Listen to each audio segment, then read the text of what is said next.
General, I appreciate all your efforts.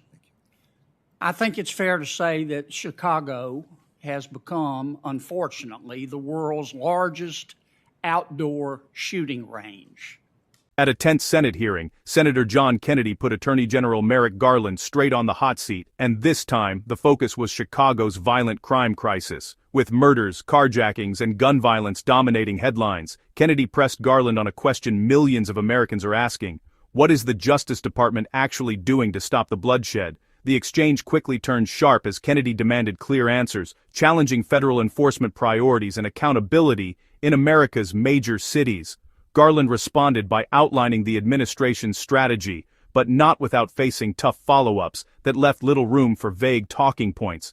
This moment highlights a growing clash over crime, public safety, and federal responsibility, and it's fueling a much larger political debate heading into the months ahead. Watch closely as Kennedy and Garland go head-to-head in a Senate showdown you don't want to miss.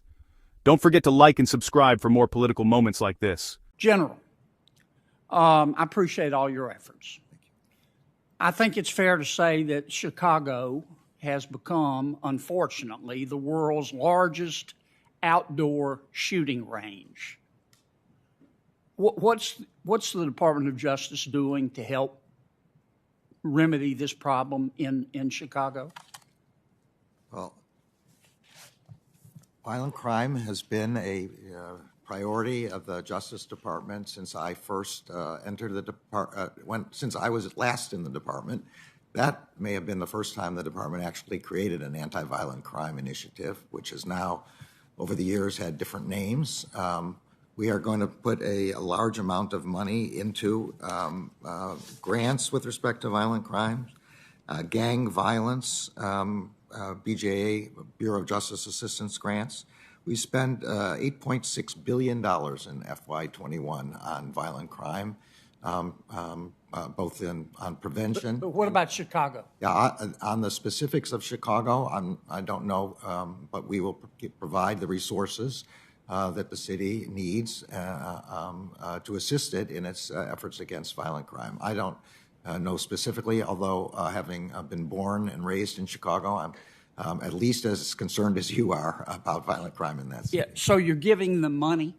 We're giving them money, and we have law enforcement. We have a United States Attorney's Office, we have the FBI, we have the DEA, we have the ATF, we have the U.S. Marshals. All are focused on many different areas, but one of which is violent crime, and in particular, gang violence. Okay. Let me get back to the Secretary. I think he had something he wanted Oh, to thank you say. so much for the opportunity. Yes, sir. We take great pride in the fact that as a department, we have statutorily created offices of privacy and civil rights and civil liberties. And it is a very, very important constitutionally, as a matter of constitutional law, that we both protect and safeguard individuals' right of speech and right of assembly. Yet we address with all our law enforcement capabilities those who really predicate acts of violence on false narratives and dangerous ideologies. And it's the acts of violence that we are focused upon. But I wanted to draw a clear line, which is not always easy to draw, but we're very focused on it because it speaks to the principles and values that guide everything that we do. Thank you, Mr. Chairman. Don't forget to like and subscribe for more political moments like this.